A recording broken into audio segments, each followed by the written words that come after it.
Start us off, Carter. And welcome back to the M&M Show. I'm the Red M&M. I'm the rapper who's going to be a grandfather. Jesus, you blindsided me on that. Anyway, today we're talking about the holiday season. I like that my voice is progressively getting more and more like the secretary from Monsters, Inc. Yeah, classic Anyway, Roz. yes. Hello. Is it too late to change the bit to pretend that's what I was going for the entire time? I'm just Probably. mugging the camera at this point. Anyway, it's actually Carter and Kevin Explain Football. I'm Carter. I'm not as talented as Eminem. Or a grandfather. Evidently not. Oh, I thought when you said rapper, you meant the bag rapper. That's why I was thrown off. No, Jesus. The rapper as in the rapper. Yes, I see what you're going for now. Fun fact. So you're familiar with Leica Studios. They made like Coraline and stuff. Yes. Did you know before they were called Leica, the original company, which the name I'm forgetting, they actually designed the first round of M&M ads. They decided to pivot to CGI for a brief period of time, and they designed the M&Ms. And before then, they also designed the California Raisins. That's awesome. Yes, that's a fun little fact for you. So yes, ladies and gentlemen, we are finally back to cover 2 weeks yet again. And now I know what you're all thinking. Geez, what's going on here? And I'm like, well, tell you what. Between an election and 2 different parents in and out of medical care, I didn't have time last week. So now we're doing 2 in 1 week. You gotta roll with it sometimes, kids. I was going to say we had the plops. Well, that too. I've been very stressed. But, I'm less stressed, but, same amount of plops. Well, yeah, it's the tempo of America right now. But yeah, it is weeks 9 and 10 are in the books. We are finally tipping over the midway point and diving headfirst into the back half of the season. We have finally gotten to that period where we can comfortably be like, all right, this team, this team, this team, this team, this team. We don't even need to talk about them anymore, really. Yeah. I feel like we still have like the lows to talk about, and then we still have the highs to talk about, obviously.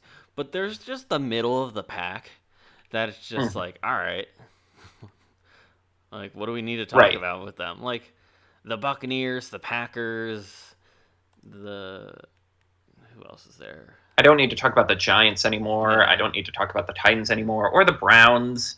Yeah, I have like 2 things to say about the Raiders, and that's about it. Yeah, like they're all so middle of the pack. Nothing's evolved with them. It's either the middle of the pack or nothing's evolved with them. That's it. Mm-hmm.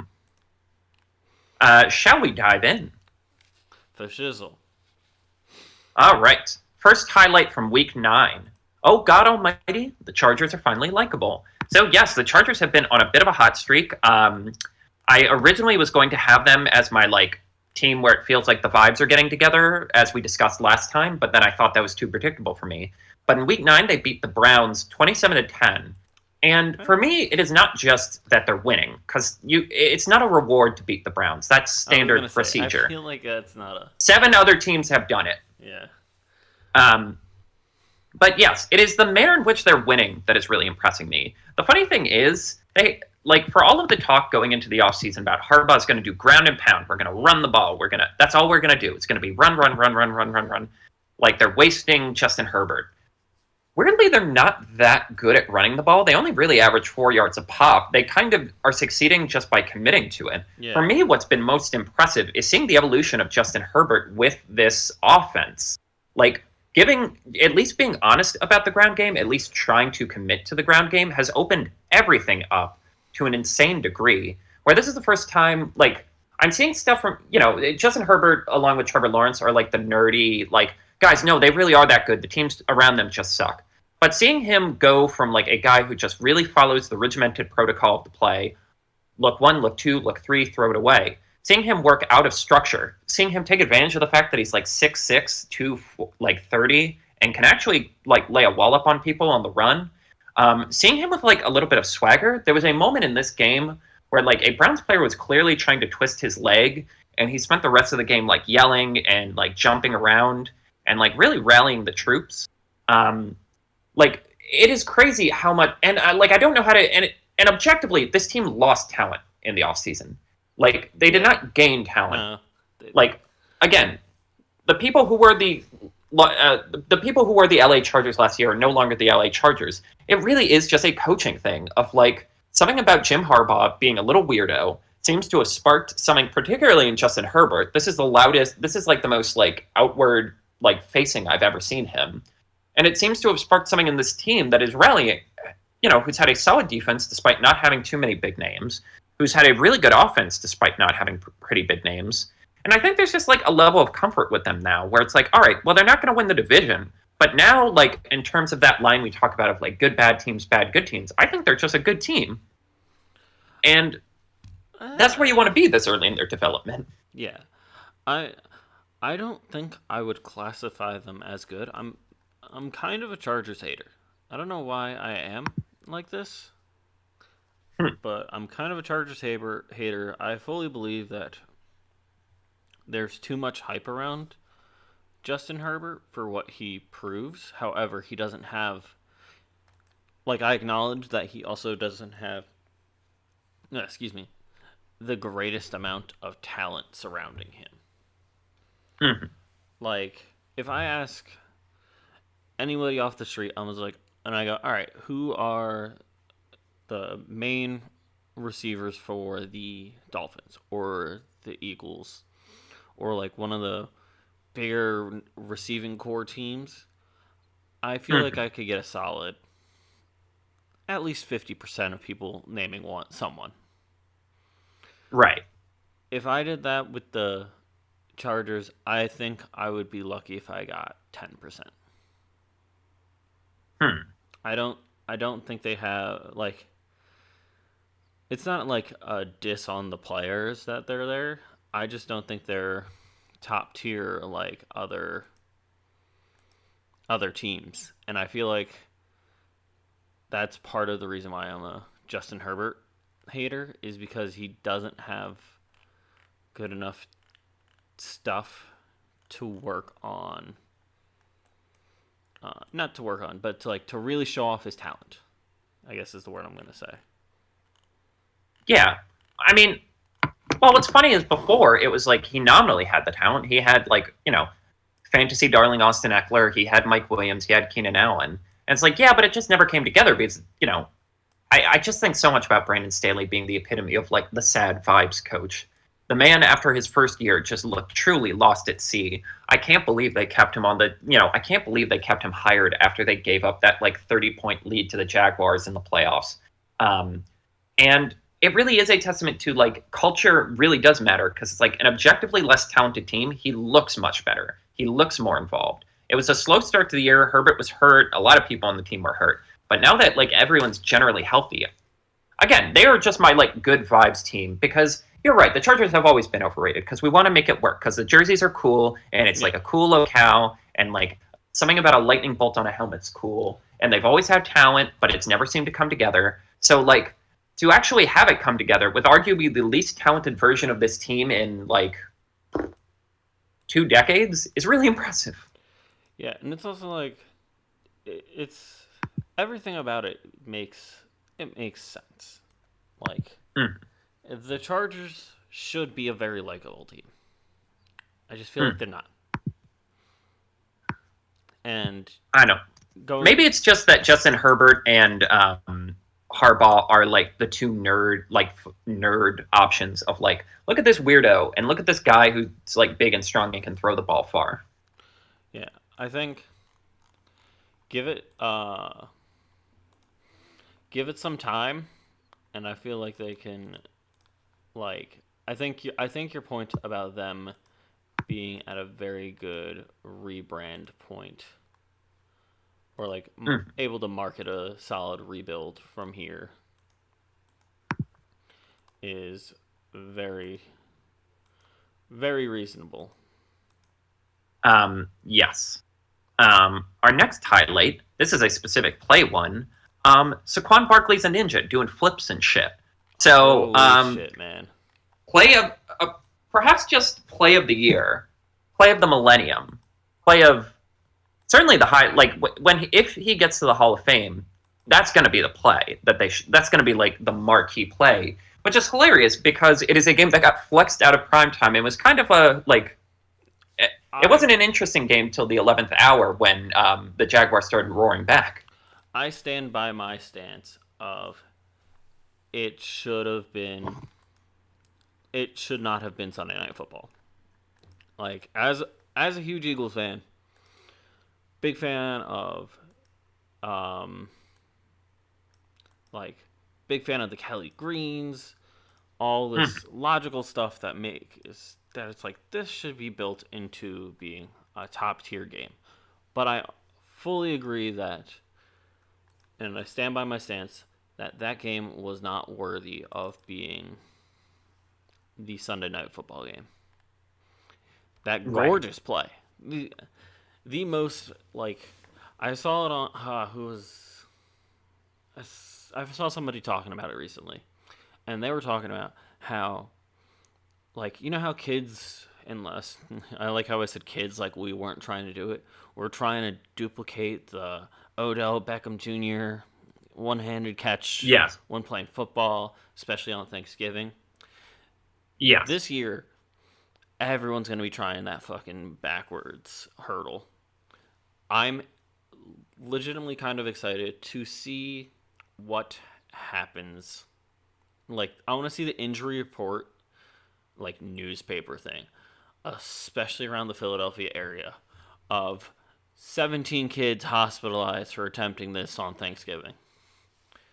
You know what? That is a perfect way of putting it because it really is. Because it really is just the embodiment of like, this is the play that will get kids to want to do football stuff. Yes. This is the play that people use to justify like again, we talk about Odell and obviously his career didn't reach its fullest potential, I guess for lack of a better word, because of injuries. But like again, that dude was soccer player famous. Oh yeah. Like that's how huge his career was. And this is the kind of thing that gets Saquon up to that level. He was already a pretty big name, but, you know, he's had pretty lousy circumstances slow his career down, too. This feels like a turning point to get him back into, like, peak limelight. Truly an absolutely bonkers play where he had already managed to break one tackle, spin out of another, and then just has the instincts to jump. You know it is a special play when everyone on the sidelines is overreacting and, like, flipping their lid. Yeah. And like the game actually became pretty close. There was a couple bad decisions on coaching. And like there was a absolutely nonsense call against Saquon where they said he fumbled, but he very clearly was tripped. Yeah. And he stopped as if he was tripped. And like, you know, I know you're supposed to play it out, but it's like if half the players stop playing the play because they assume the play is no longer a play, then you really shouldn't let them score a touchdown on that. But it's like at the same time, I want to argue with the refs. I want to be able to challenge ref plays. Is for things like that where it's just like, if I was an Eagles fan, say it was like a Colts game, for example, and I saw that like you heard me go off about the just blatantly missed face mask on the Vikings. I have no feelings at the Vikings. Positive, negative, whatever. I don't care about them. So it's just like, even I was, so it's like that's one of those plays that's just like, dude, this is kind of bullshit. Like, what are we doing here? Right. But at the same time, I'm like, I have no doubt that they're going to win this game because that's how, like, when you have a play that iconic, when you, like, have a play that just sucks, like, the will out of the other team, I just feel good. And, like, again, like, I know it's so stupid, and, like, I know this has been my hobby horse all year, but this is why you overpay, well, not even overpay, but pay slightly more for the premium pack. Because, like, yes, the Giants have been more or less able to recreate that rushing production in the aggregate. They've been able to combine a bunch of different people to get those yards. But they don't have a single person like that, outside of Malik Neighbors, who's been hurt on and off, who can absolutely just rip the soul out of the other team and do something so superhuman. And the funny thing is, I'd argue there were like 6 or 7 plays just as impressive where it's like, oh, this is a 2-yard gain. He puts on the afterburners and it feels like a miracle he was tackled. But like that, again, that's why Henry and that's why Caffrey were worth every penny. Yeah. That, and it's also one of those times where um, sorry. It's one of those times where you are like you're watching the game and you go, man, like what are they going to do with Saquon? And then you watch Hard Knocks, and they're just like, like as long as he does, like, you see them start to fumble it, and then Again, I just think about that owner being like, all right, but if this blows up in our face, there's going to be consequences. There's going to be consequences. Oh, there's going to be so many consequences this offseason. Not even this offseason, this playoff season. Right. Again, Dayball's gotten handed a lousy hand with Daniels, but I do not see him surviving this. And honestly, I would welcome him back to Buffalo with perfect, wide open arms. I think Dayball is a good enough coach that he has to worry about his active job security, but a head coaching and if not head coaching, easily coordinator position will be available to him in little to no time flat. Yeah, I like to think so. I like to think people identify all right, maybe he had some say in signing Daniels, but he was making a lot out of little here. Yeah. And Daniel started off hot. Daniel Jones started off hot. He made him look like a viable quarterback for just a minute. Yeah, but I think the Saquon blunder from the Giants is the nail in the coffin for so many people there. I think that was because not only did he go to a same division team, but they went to the ones with at least in the division, arguably the best offensive line. And they're just like, all right, they kind of sit there and it's just like, all right, and then it's just like, what? It's kind of like they're at a standstill of what is he gonna do? And then he opens up his season, dropping the ball first play, and then he pulls this stuff. He does all these insane runs, hurdling over people, reverse hurdling over people because one hurdle wasn't enough. He's a lunatic. Yeah, it really is. There's a reason why some people are like, this might be the best running back we've ever seen play after his rookie year. Yeah. And thank God that he'll get at least 2 or 3 more years like this. Yes. He's at a very good spot, and I think the Eagles are at least smart enough to not let him go. Yeah, they can't afford to lose him. He kind of is the offense right now. A team on the other end of the spectrum, a highlight, the young kid did it. So due to absolutely chaotic circumstances, unfortunately, Andy Dalton was in a car accident and hurt his throwing hand. Yep. Bryce Young came back in against the New Orleans Saints and actually won the game. And obviously, we're talking about both weeks. He's somehow managed to win back-to-back games. But I just think about, and we've been hard on Bryce Young. We've been very clear on our CJ Stroud was the guy stance. We've been I still pretty stand critical by that stance. Yeah, and we should still stand by it, even if the Texans haven't been as good as we want. But even a cynic like me can look at Bryce Young getting dabbed up by everyone, by playing to the crowd, and just feel good. It's okay, maybe it won't work out here, but at least he's shown that there's something there, that this wasn't a complete lost cause. Was he great in this game? Not necessarily, but it was closer to what I think they wanted of just can he just keep the ball moving downfield? Can he be a point guard and just keep the offense functioning at a steady level to get know points to win? And, obviously the defense had to do their part too, but I don't know. As I'm looking over his performance, I am kind of am I damning with faint praise? But at the same time, it's no, this man's career looked over. Yeah. It looked like he was just it genuinely looked like he wasn't going to play another snap ever again in the NFL.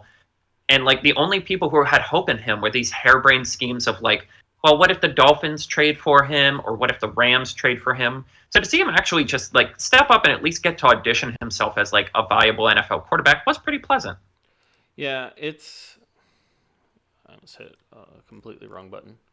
Um, Mhm. it's one of those moments where it's just like it feels good. It You feel good for the kid where he gets a chance, Mm. and he had his first chance that was clearly blown. He had a second chance where he was um like I'm trying to process the words I want to use. His second chance, like Dalton was in, looking good. It's like, all right, Bryce, Dalton hurt his hand in a car accident. Don't blow this for us. And he's like, Right, I feel like the expectations were lowered, and he was able to thrive more because right, that wasn't him being the number one pick overall. That was him backing up his quarterback, his number one quarterback, because he hurt his hand. And I think that was right. a lot less stress and a lot more comfortable for him to make him look better. You know, there's been a lot of like hand wringing about whether or not like sitting actually helps quarterbacks, particularly with Anthony Richardson this year. But like, I actually do think it might not have helped Bryce Young, but it helped the Panthers in the sense of like the problem with like the first part of the season before they benched him was just like you weren't like the offense was so non-functioning. Things were just so like off It was kilter. You hot. couldn't even properly evaluate. Yeah, it was awful, and you couldn't properly evaluate the talent because more than anything, this game was an affirmation of like everyone else, like what everyone else is able to do. Mm-hmm. Like it is fun. Like it is so weird where I'm like this is one of the worst like the Panthers have been consistently one of the worst teams of the last 3 or 4 years. But then I look at their offense and I'm like, well, okay, is there not something here? I'm like, Yeah. they struck oil with Chuba Hubbard. I love they signed him to a big contract after already paying Miles Sanders money. Yeah. Um, Who and Xavier Sanders Leggett, has, like, Sanders, former Eagle, has just not who been is what thriving we were on the saying, team. yeah, he is what I was saying about Swift, but like times 1,000, where you're like, the minute he gets behind an offensive line that isn't perfect or a scheme he doesn't fit in, you're like, oh, Yeah. His ah, talent I see why they let him go. drops. Yeah. Right? You realize like, oh, that's why multiple teams were willing to do away with him. Okay, um, but yeah, and like Xavier Leggett might be, and we talked about this in the offseason, who has the highest approval rating of any player. And I hate to say it, but I'm pretty sure it might like Xavier Leggett is shooting up the board. He is in terms of like actual play, he's probably like one of the best like production and success per volume players because he doesn't get a lot of catches. But when he does, they're like a huge impact. He had like one of the most important touchdowns of this game, and every time he touches the ball, you feel like there is an opportunity for some game changing move. And on top of that, he is just like, it does seem like an immaculate vibes guy. He basically sounds like the Firefly from Princess and the Frog. Um, like, but that's what it, don't come at me. That's some No. people sound like that. No. It's. I'm laughing because it's funny because it's true. Yes. But like, yeah, suddenly the vibes, like, you know, yeah, like for a team that really didn't have any light at the end of the tunnel, seeing them at least have a little optimism going into next season is actually really appreciated. Mm-hmm. I think I said this kind of about the last year, but also they were still in the dumpster of. Mhm. But it's also they're clearly getting rid of people and they're making moves to have a full, full and complete rebuild. Yeah. No, no, like there's no denying it at this point. So Yeah. A lot is going to change. yeah, a lot's gonna change, and in my opinion, like they're pretty much written out off of the playoffs at this point. Technically, Oh. technically they still have a chance if they win out and the rest of the division falls apart more. They could swing the divisional spot. I doubt that will happen. Well, they might not end up in last of the division, but I think the rest of the season for the still on their Panthers is their audition tape. This is Yes. this is going to be their own internal scouting report on who is going to be on the next iteration of the Panthers. I'm gonna say they're still going to be building next season. So probably a season after the 2026 or 2027 season. Mark my words for 2 to 3 years from now. Right. Like, at least there are seeds being planted here that can turn into something nice for the first time in Since like Cam 1,000 Newton. years. Yeah, since Cam on God, that's really bleak. Cam Newton the first time. Well, no, Cam Newton the second time had that one game where he scored like one dump pass and one run in, and he's like, I'm back. And then he gets to start the next game, and you're like, this man cannot throw a ball past 10 yards anymore. Yeah. His shoulder is gone. That is an X shoulder on his arm. Mm-hmm. Shall we jump to the don't sleep on games? Sure. For week I'm trying 8, to remember which one I did. You did the top one. It's pretty clear that. Oh God, yes. Yeah, you don't follow the same. We don't follow the same writing. Right, conventions. Yeah. You're right. But yes, so mine is Broncos Ravens, and I know what you're thinking. Carter, why don't cities build housing anymore? And I'm like, well, that's a complicated question that I don't have time to explain here. But you're also wondering, why would you pick a game that was 41-10? Well, kids. So I think this game is a valuable lesson in like the good, bad, bad, good nexus. Because the Broncos defense has been really good for a large chunk of this year. They've been consistent. Again, they have, probably the best cornerback in the league now. Sauce has been pretty middling this year. I'm willing to push Surtain up there. And they've kind of been sneakily good. They actually do have a position, like they do have the inside track for the playoffs. And they kind of just got their doors blown off this game. But what's funny is, for a huge chunk of this game, it looked like they kind of had it under control. Like, they managed to, through the first half, or like basically halfway through the second quarter, keep it 7-10, 10-7, eventually gets to 17-10. They kick a field goal and make it 17. Yeah, they kick a field goal and make it 17-10. And then, unfortunately, there is a back-breaking back-to-backs of the Ravens have basically the last drive of the half, end up getting this beautiful 53-yard play to Zay Flowers. He manages to juke 2 people out of their shoes. Ravens get the ball back to start the half, march downfield, and then before you know it, it's 31-10, and that's just game. But I was actually kind of blown away that the Broncos were keeping it close for that first half. They were able to largely stuff Derrick Henry. He was doing that thing he does sometimes where it's like if he can't get momentum going during a game, it's kind of like 2 yards fall down, 2 yards fall down, 2 yards fall down. And then for the back half of the game, when it's time to come to closer, then he suddenly gets like the afterburners. But like I genuinely kind of, as hard as it is to believe in a 41-10 game, the Broncos didn't look that far off. Again, if it wasn't for that back-breaking back-to-back touchdowns, this would have been a much closer game. And that, because once it's like 30-10, the game's just over. You kind of just throw out, like when the Broncos were able to do their game script and able to play the game as they wanted to, I thought they could at least run with them. And I think that's the definition of like a good bad team. Of like, okay, maybe you can't beat someone above your weight class, but can you at least run with them when everything's going right? Like when you're in your game script, when it's the part of the game where it's like, this is what we want to do today, and not the back half of like, all right, now what do we need to do? Can you at least look competent? And I will give them the faintest seal of competency. I think they What were. if I said Bo Nix was better than Caleb Williams this year? What then? Yeah. What was the prompt? What teams do we think is hitting their groove? I believe I checked. Did I not pick the Broncos? I believe I picked the Broncos. Oh yeah, you did pick the Broncos. Yeah, no, I think. Yeah, this game was putting them in a David versus Goliath situation.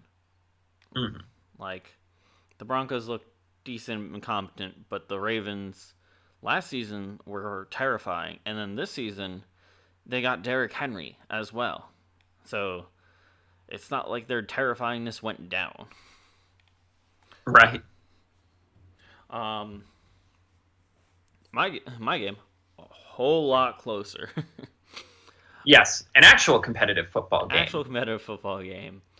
Uh, Los Angeles Rams 26, Seattle Seahawks 20. That was a football game. Yes. That The Demarcus Robinson hero game. Yeah. That was quality watching. And it went into overtime too. Like, Yes. I think this is what you want from a divisional game. Like, Yes. this just made It was a nasty one. it was. I mean, obviously, it went into overtime, so it was literally down to the wire. And if I recall correctly, just throwing this out there, when I was on my temper tantrum about the Sunday night relegation of the Eagles Jaguars, once again, still agreed it should have happened. And I said, why not put in the Lions versus the Packers? And you brought up the excellent point about like marketing and networks and stuff, and that game was probably too big to be promoted. To which I replied with, all right, then I'll take Rams Seahawks. That would have been a fucking Sunday night football game. Right. The NFC West, wholly capable of ever just having a chill, normal game. Yeah. Like, that would have been everybody's going into the office clearly sleepy the following morning. Mm-hmm. Because it would have ended super late, and people would have just like, but it was too good. It was too good to not watch. Right. Yes. The biggest lead throughout the entire game. Do you want to take a guess on how big the biggest lead was? It couldn't have been more than 10, right? It was 7 points. It was a 1-touchdown game the entire time. Jesus. Yeah, like, I missed chunks of this game. The 4 o'clock slot usually tends to get pretty chaotic for me. But, like, it was exactly what you want from division games, especially the weird NFC West where nothing can be normal, of, like, genuinely back and forth, like, nasty as all hell. Like, people got ejected. Puka Nacua got ejected for, like, hitting someone. Threw a punch. Yes, I'm going to be honest, it was a real ticky-tack call, but, like, it still happened. It's still a testament to, like, the energy. It's one of those ones where it's just like, all right, ref, that was kind of soft. Like, you should have, like maybe definitely flag him. But it's like, it's also like, it was enough of a punch that it's just like, yeah, no, you got caught. That is an ejection. Like, yes, it's not like and, he picked him up and slammed him down and started beating the life out of him. And my compliments to the Rams are a little lower going after seeing Week 10, but this was like the example of like why at the best of times I love the Rams, because even though they just got objectively screwed over by that, they just find inexplicable ways to win. Demarcus Robinson, one of the ultimate, like, oh, that's a guy who's on a football team, guys, where you genuinely forget he exists until the circumstances call for it, is able to get 2 huge touchdowns, a beautiful dime in overtime. Matthew Stafford, whose body's being held together with tapes and the hopes and dreams of California kids everywhere, is slinging it around the yard. Cooper Kupp is averaging 10 catches a game because he's a freaking psychopath. And, like, I'm also just kind of blown away by how good the Rams' defense is. It's, like, basically all dependent on their defensive line. They did the thing. They basically did the exact same thing the Eagles do by just getting Georgia guys all the time, where they're like, wait a minute. Jared Verse and Brandon Fisk played in college together. What if we just put them on the same team? Is that enough to replace an Aaron Donald? And it works. It inexplicably works. And I don't know. It's just a testament also to, like, the weird chaos around. Like, Geno Smith is becoming another nerd guy where we're like, no, you have to understand. He actually is really good. Because he threw 3 interceptions. Yeah. And 1 or 2 of them were pretty ugly.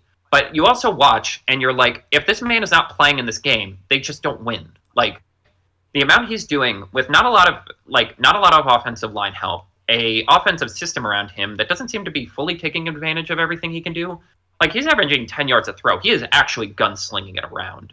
But yeah, a really fun game. It's like, I'm for any game that keeps the NFC West being chaotic, where any team could actually win it. This was one of those times that it was just like you just kind of sat there, you nodded, and you said, "Fuck yeah, I'm watching football." Hmm. And we have a bunch of those in week 10, in my opinion, too. That's what we call a segue. Just kidding. No, I'm just kidding. Um, Right. yeah. No, I forgot how we manipulated things. Structure this. Yeah, to include 2 weeks. Oh, go on. Yes. The only thing that wasn't covered that we actually no, everything else is pretty much covered or can be covered. But week 10, um, I believe it is your turn to scream for this highlight. Mother of God! A good Thursday night football game in America! Hell yeah, it was. Arguably the game of the year, frankly, and it was on a Thursday night, if you can believe it. The first game of Week 10 was the Cincinnati Bengals playing against the Baltimore Ravens, and frankly, like, the Bengals have been the bane of my existence as a Bills fan for a couple years now, but it kind of made me effing sick that, like, that Joe Burrow might miss the... Like, they very much are the Bills this year of, like, or the Bills of last year, where they were, like, struggling to get wins, where it's like, are we really going to have a playoffs without them? This, yeah, a genuine, like, I don't even know how to describe this game other than it's like, hey, you want a good football game? Here's a good football game. I just want to read off the final couple drives of this game. So going into the fourth, it was 21-14. Ravens touchdown. Bengals turnover on downs. Ravens touchdown. Oh no! The Ravens are able to take the lead. Bengals touchdown. Ravens touchdown. Stop. Bengals touchdown. That first Bengals touchdown of the fourth quarter. What was that play? I feel like that's also a very important part. Yes, that touchdown was a 70-yard, literally touchback, drop back, 70-yarder to Jamar Chase, who just perfectly slips through the coverage and just gallops into the end zone. I think at some point he just stopped running and just started, like, doing that thing you do in Madden where you go adjacent to the sideline just to trigger whoever you're playing against. Yeah, no, you, like, talking about, like we talked about the Saquon Barkley reverse hurdle. That was the showmanship play. This was one of the most just gorgeously orchestrated catches of NFL. Yes. It was. And what's wild is if you took that out, he still had one of the best games any receivers had this season. I know. I played against him in fantasy. He got like 60-something points. He was very good at, like, that was one of those plays where it's just like, yes, this is why they're all earning that amount of money. Yes. What is it? 11 catches, 264 yards, 3 touchdowns. And I know we talk about, like, don't just look at the box score, look at the highlight. No, you can just look at the box score for this one. It really was that impressive. Yeah. But yeah, Joe Burrow has quietly, after a really slow start, been leading the league in most of the statistical passing categories. And again, like, this team has negative running game. This team has negative defense. Like, any question about Joe Burrow, like, is he a system quarterback? Is he that good? I do feel like gets shut up a little bit this year because without T. Higgins for most of the year, without a running game, without a defense, he is putting on a clinic. The only problem is he's going, in this game in particular, he went up against another clinic. Lamar Jackson's probably just going to win MVP. I don't know how, unless they really stink up the joint in the back half, it's really hard to imagine him not getting it at this point because he also threw 4 touchdowns. And the degree of difficulty for him was also insane. Yeah. I will say the game did end. The Bengals they're down by 1. They decided to go for 2, which was the correct decision because it's like, all right, if you lose the coin flip in overtime, you're just going to lose. Yeah.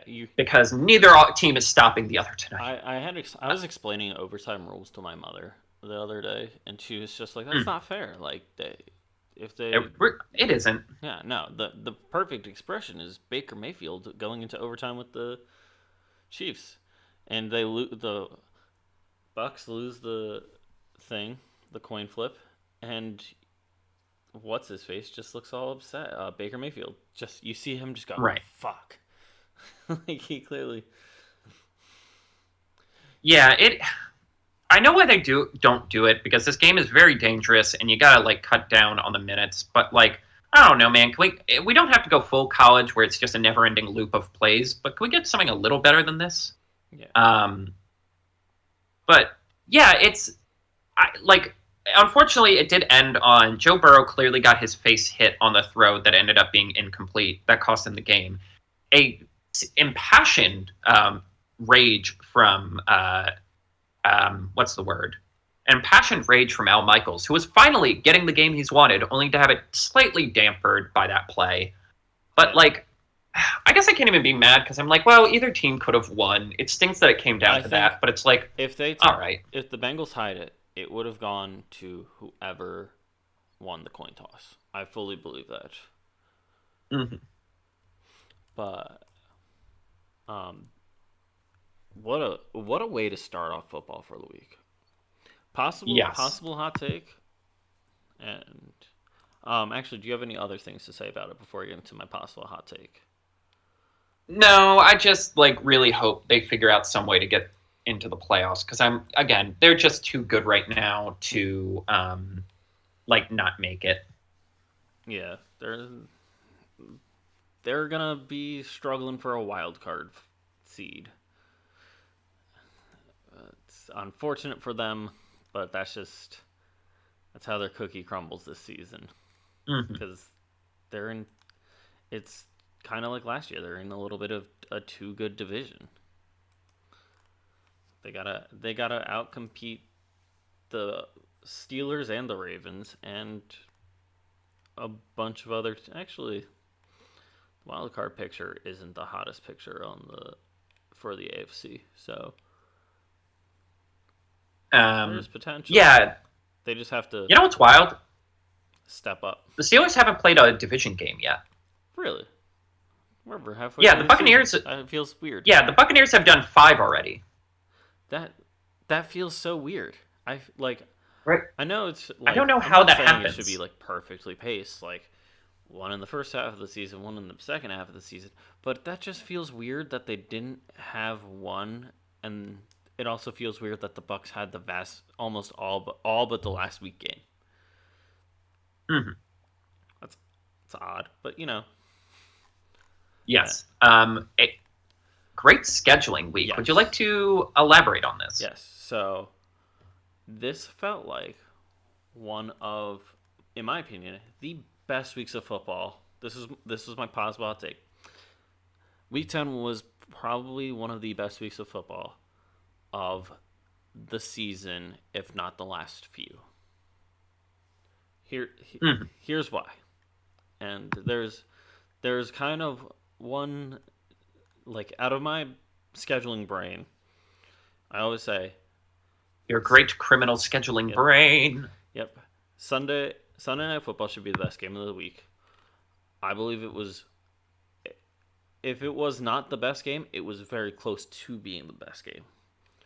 And then Thursday Night Football and Monday Night Football, you should be able to watch and not be upset about, like, if you're not a fan of either team, you should not be upset about the football you're watching. And I feel like that kind of stood. You start off super hot with the Bengals and Ravens. That absolute apology tour for Al Michaels. Yeah. The amuse-bouche to this week, I was very amused, and I look like a bush because I'm a very hairy individual. Correct. And then we go to Germany, which I'm kind of sorry, German fans, because they got the Panthers versus the Giants, but the Panthers won, and I feel by 3 points, and I feel like it was a perfect level of. This is a bottom of the barrel slobber knocker. You're not watching football, like, you're not watching two great teams compete. You're watching two hot messes catch fire, like try and catch fire, and whoever puts themselves out first wins. Mm. So it's like that. It's like all right. Plus that was since it was in Germany, that was played at like 9 o'clock in the morning East Coast, 6 in the morning West Coast. If people want to sleep through a game, no one's gonna lose too much sleep over these teams. And then Right. 1 o'clock time slot had some crazy games. You have the Buccaneers just barely getting ahead, or just barely losing to the 49ers. Yes. The Chiefs blocking a field goal to beat the Broncos. Literally, I they didn't made. even I didn't I didn't even bother putting that on this list of games to talk about because I'm like, what can you say other than like, God, just If the Chiefs weren't undefeated, if they had at least 2 losses, that would have been my don't sleep on game. right? And it just makes me mad because again, it's like Denver is actually doing everything it needs to do to win this time, and this time they actually had a shot. Yeah. Then you have Washington versus Pittsburgh in an absolute slobber knocker of a match that goes down to the final seconds, where one Yes. jump cost Ah. the Commanders the game. Which, oof, that was rough. But man, I felt so bad when they interviewed that D tackle after. I mean, it's a good sign how it's much these guys cared that he was getting emotional, but like, it that's a brutal way to that was lose. that sucked. But it was also one of those ones that it's just like, man, what a tough loss. Um, the like Falcons Saints won, beat the Falcons. Mm. Um, New coaching bump. Yes, which we'll talk about. Like the firings have started, ladies and gentlemen. yeah. So we'll get to that when it's time. But yeah, a But- weirdly decent game. The vibes were much better this week than they were last week for the season. Yeah. But it literally looked nice. There was a lot of fun football watching, and the games were either super close or you got slaughtered. Right. I'm looking at you, New York Jets, losing to the Cardinals. Yeah. But we'll talk about that Yes. more in a little bit. And the Eagles Yeah. just making a mockery of the Cowboys, but tightening I don't a even- bow tie on that. I don't even have anything. That's just sad, honestly. It was really. We'll sad talk. to Yeah. watch. It was. When we do the low lights, there's an easy one for. Yeah, that's a softball one. And then you have Sunday Night Football, Lions Texans, two of the top, Yes. like two teams with historically bad franchises, bottom of the barrel teams, and then it's been like the Jared Goff show the last couple of seasons and just clearly improving, and then the CJ Strouds just showing up. And Yes. I don't think that's a loss for the Texans. I have slightly negative view on the Texans, I- but I have them in my low lights. So Yeah, I think that was. I don't think you're firing the alarms. I think if it was any other team that wasn't the Lions to like the same score, alarms are starting to sound. But because it was the Lions, like I think it's one of those, like kind of like the you're not top tier yet, kid, like moments. It's like the Lion, like Jared Goff walks over to CJ Stroud in the middle of the field to shake hands and hands him a piece of humble pie, and it's just like, you'll get there soon, but not yet. And that's like acting like Jared Goff is a top tier quarterback for some reason. he's fine. He's been He's not mostly top better this year. He's not top tier though. He's not. All right, hold on. All right, let me do my top 10 off the top of my head. All right, Mahomes, Lamar, Allen, Burrow, Herbert, Stafford. What's that? 6. Yeah. Can I put Daniels, Stroud? This is hard. I'm going to be honest. With the Cardinals, I'm like, this is the best Murray's ever played, so I'm putting him in the top 10. But basically, like though, like Jared Goff is not not top 5. The top 5. Yeah, that's the top 5 is your top tier. Yeah, that's fair. But yeah, you're Yeah. right. This was a very good week of games. Yep. Like an eclectic collection, but a very fun one. And And then we'll like yeah, talk about our don't sleep on games. yeah, But Dolphins Rams as Monday Night Football, which I was very skeptical going into, but it turned out to be a fun game. yes, a frustrating game where for me, because Sean McVay like fell into some of the traps he's always been about like game management and whatnot. But like otherwise, an entertaining game. Yeah, it was. Yeah, no, it was good. It was good enough that I felt I didn't after it happened. I didn't feel like it deserved to be put in a different time slot. Hmm. Was it the best game for then?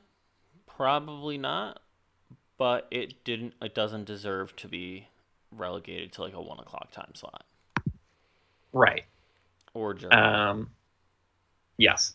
Look, the Germans know fend off your far right parties, and we'll give you good football games. We'll give good football games to France because they just arrested the leader of their far right party. Yeah. So get on that level at least, and then we'll talk about like whether or not you get good football games. Looking at you too, Britain. Um, but yes, highlight for me, McCaff brings a jolt. I was trying to do a caffeine joke. It didn't really work. I couldn't think. I was tired. I picked up on it. My stomach hurt. I couldn't focus. My dog was writing his blog. Cramps. What I don't know. But yeah, so Chris McCaffrey's finally back after his inexplicable. Like, if it happened in any other industry, we'd be like, it's fraud. It is insane that he was expected to play the day before that Monday Night Football game, and then they just go, can't, legs don't work. What? Got bad legs. But yes, so the 49ers end up winning 23-20. A very entertaining game. Like, as sad as I am that this Buccaneers team might not be able to get over the hump now without the receivers, they at least put up a good fight still. They at least still have that scrappy energy. Bucky Irving, again, an NPC name if I've ever seen one, is really impressive. But, like, you really do see in this game why McCaffrey is so special. Because, like, right now, the skill position stuff, the 49ers have gone from having one of the best skill position groups in the league to, like, a middling one at best. Deebo Samuel just does not look healthy. I don't know if he's still recovering from pneumonia. I don't know if it's his knees. I don't know if he's old. I don't know if he's just kind of not in it this season.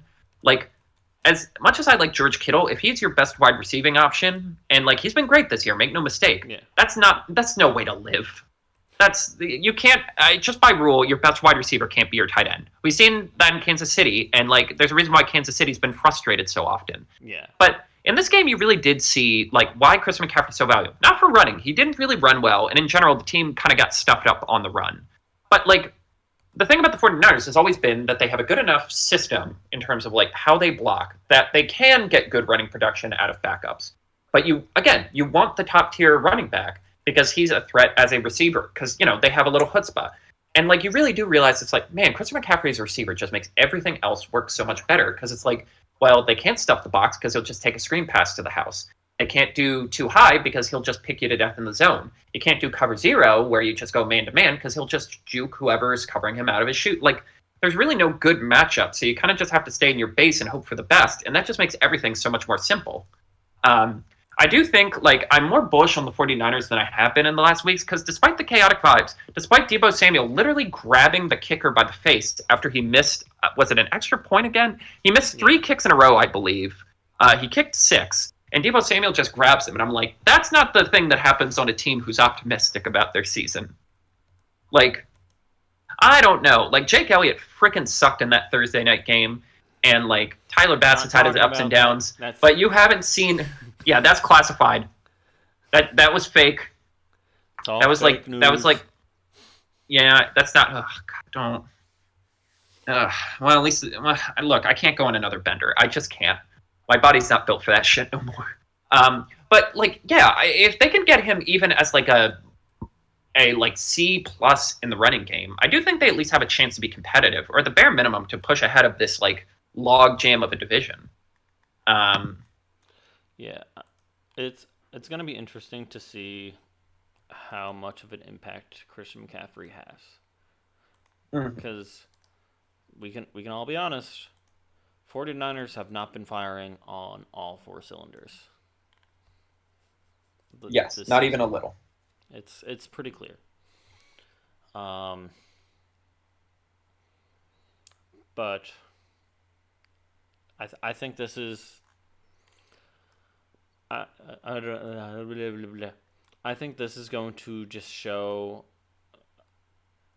more than show that how good of a player Christian McCaffrey actually is. There we go. Got there in the end. It's not a big brain week for me today. It's fine. Whenever we have to do 2 weeks, it all just turns into mush. Yeah. But yeah, that leads us into the don't sleep on game results. Yeah. Which one? Arizona versus the New York Jets. This was you, right? Yes. All right. I wanted to make sure I didn't accidentally put two. I promised I wasn't going to talk about the Jets anymore. I said I was done talking about the Jets. So this is almost exclusively going to be a complimentary thing about the Cardinals, who I think have sneakily become one of the most most well-rounded teams in the NFL. So I have I have a supporting point for you. Yes. Last year we constantly referred to them as the best worst team. Yes. Now they're the worst best team. They've gone up a right. Because you're right. Because what will hold them back from winning in the playoffs is the fact that they just have a distinct lack of dudes on defense. Their defense is reliable now. It's at least consistent. It is wild to think that Gannon, between Steichen and Gannon's the one who's improved the vibes enough that you can get a bunch of young guys to play hard. Whereas Steichen, it's just a never-ending bubbling pool of angst now over who's starting at quarterback. Yeah. But again, my stock on the Cardinals is exclusively on this offense. Like I said, Kyler Murray is just I don't know if he finally realized Call of Duty sucks now. Although, did you see he has a sponsorship deal with them now? No, I did not see that. I'm actually very they announced it forever ago, right? His exact tweet was something along the lines of, "You memed me into a bag." As in getting that bag, or you memed me into getting a bag. And I'm like, you know what? Fuck it, man. I respect the shit out of that. Good for you. Lean in. But it really is wild that it's how balanced this team is. Again, for all the talk about Marvin Harrison Jr. and all the talk about Kyler Murray, they have a very distinct power running game. Yes. James Conner continues to be one of the highest approval rating guys in the NFL. Trey Benson is capable of surprises. I would call James Conner he is the don't sleep on running back. Right. Because he's been in the league for a while doing now. Good, Archane doing good, Derrick Henry doing good, Kenneth Walker doing pretty good. None of those are oh wow, what is this? Out of nowhere. Mm-hmm.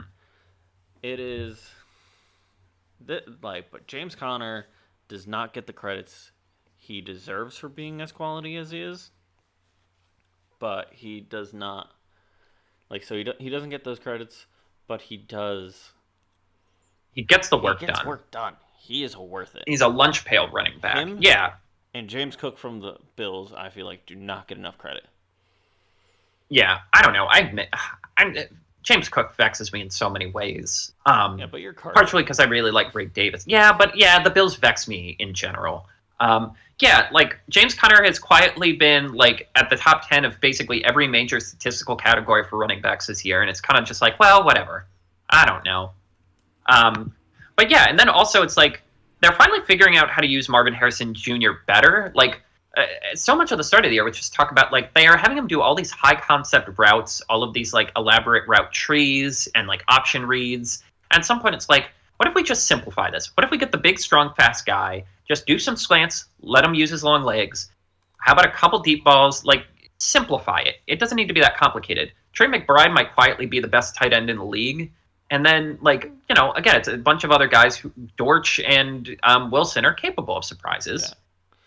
Yeah. I'm this is a team I wouldn't want to. Dortch and Wilson, but I wouldn't bet against. They're where they need to be. Yeah. They're where they need to be in terms of being your third and fourth options. The problem is a lot of teams have a Dortch or a Wilson, but they're your ones or twos. Yeah. Again, this Bills game was vexing because with Keon out, he might have broken his wrist, and Amari out, who also might have broken his hand. It's well, congratulations, Matt Collins, you're the number one receiver for this game, and it's this is no way to live. Like it's I like again, I do I expect them to win a playoff game? No, but at least now I'm like, okay, so this is real. Like this version, there was talk last year about blowing all of this up, about like trading pieces away. It's like, no, you are not sellers anymore. You are buyers now. You have like a 3 or 4 year window to do something cool with all this. Yeah. No, it's And you'll yeah. okay. I was gonna say the Cardinals have a lot of, like this season has been like one of those moments where it's just like it is a clear step down on the ladder for a bunch of teams. There's been a very dramatic fall off, but it's been a big step up for the Cardinals. Right. And would you like to share your Don't Sleep On game? I would. I picked Washington versus Pittsburgh. What a close. It was a close game. World. It was. What was the biggest score gap? There was a 10-point. Yeah, 10 points was the biggest score gap, so it's still like not really out of it, and that was in the beginning of the third quarter that happened. So they just kind of had to really hunker down from Pittsburgh, and they did. And they won via Washington jumping, which, in my opinion, I'm a big fan of the quote-unquote scumbag endings. The baiting someone to jumping, wasting the clock, love that to end the game. Because that is, in my opinion, tactical football. You're not trying to be showboaty. You're trying to just win. So, like, when teams kneel it out for the last, like, 90 seconds or whatever it is for it to work out well, as boring as it is, I'm a huge fan of it. Because that is them. That's not them trying to show off. That is them trying to just win the game. And getting somebody to jump on, like, the last plays, which kind of supports that notion. It's like, yes, I love it. It's like when the Eagles are down at the 1 and people are like, he should have gotten a touchdown on that. It's like, you're aware he's down at the 1 with more than one down left, right? Like, you know what's going to happen. Right. High knees are going to be touched. Like, it's obvious. Yes. I think this game is emblematic of both teams. This, again, like talking about where each team is in the league, like where their status is. This is a good example of both these teams being tier 2 contenders, where it's like they're missing a piece or two. There's a couple questions where it's like, well, they're not the obvious. Like if they go up against the Steelers, or if they go up against the Chiefs, if they go up against, the Lions, they're expected to lose. Yes. But you see the path where if things break right for them, they could be a dangerous team. Like, for me, again, I'm just blown away by, like, it really is amazing after all these years of consistently getting, like, 10-win seasons, of having winning records. Yeah. Like, that it really was just, like, with 2 different above-average quarterbacks, how much better the Steelers look. Because, and just seeing, like, what this is, like, the competent version of what we've been waiting to see from them. Where it's, like, and again, it's, like, 2 different versions of it.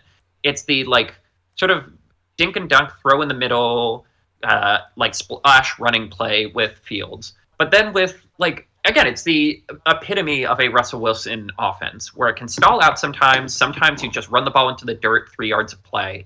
But then those 3 or 4 huge splash plays where he creates something and throws it deep.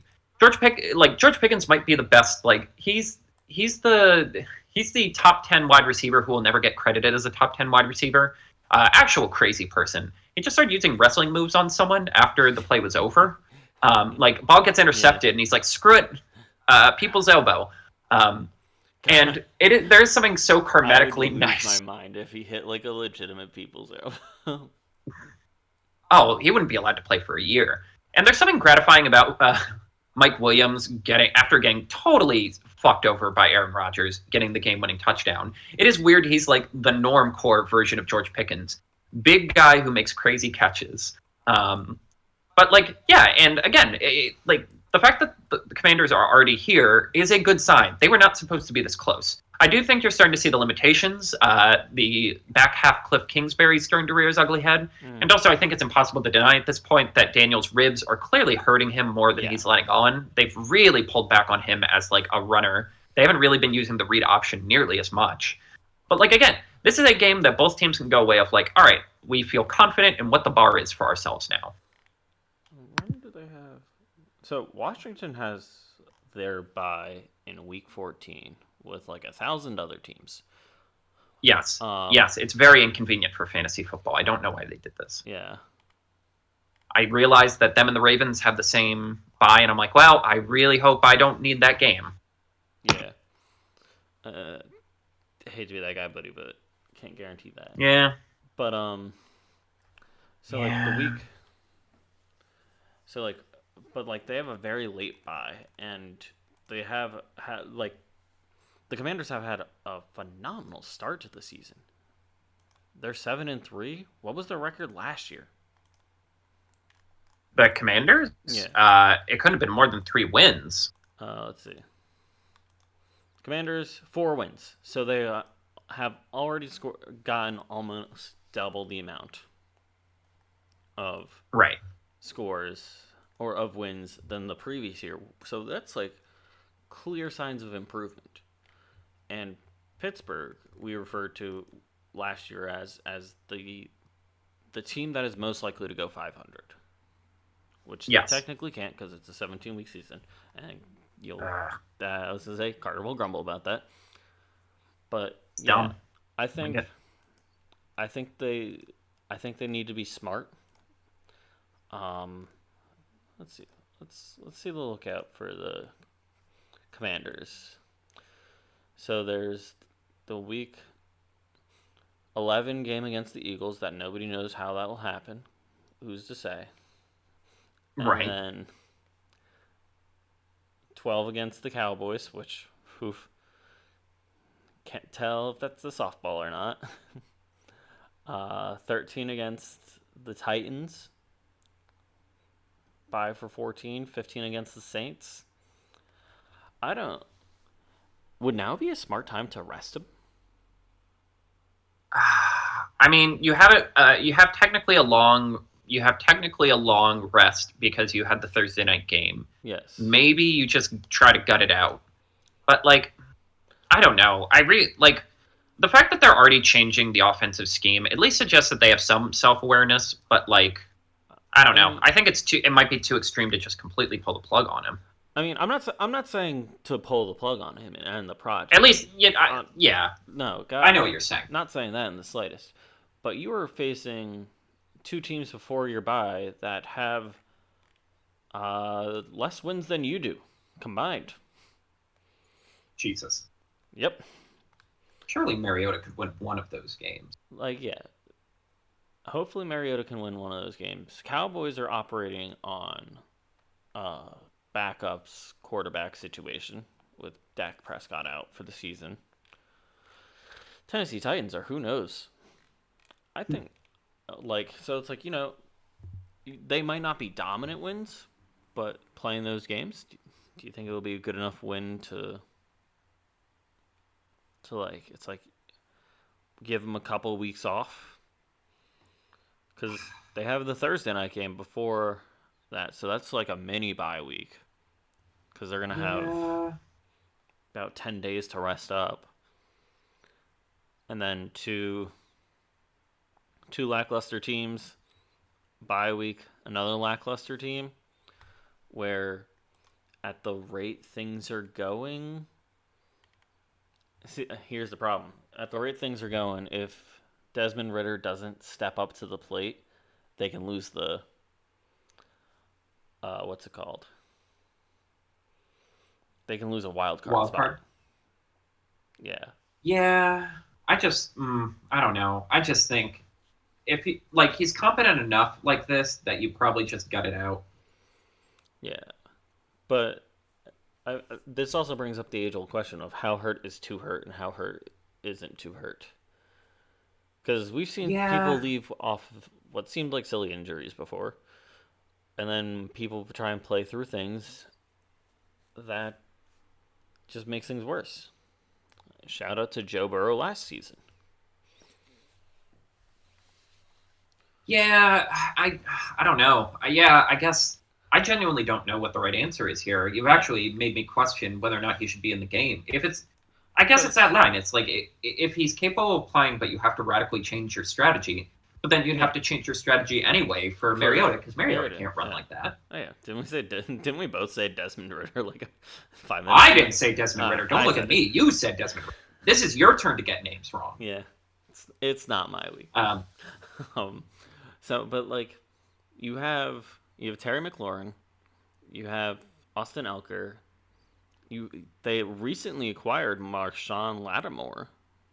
yes, we haven't well. talked about the trade deadline yet, but that is one of the again. That's a hot trade. It's a testament. It's a testament to acknowledging your tier. Where it's like, no, we're a tier better than we thought we were going to be. We have a chance to actually compete, so we should like move some chips forward. Yeah. Um, So yes.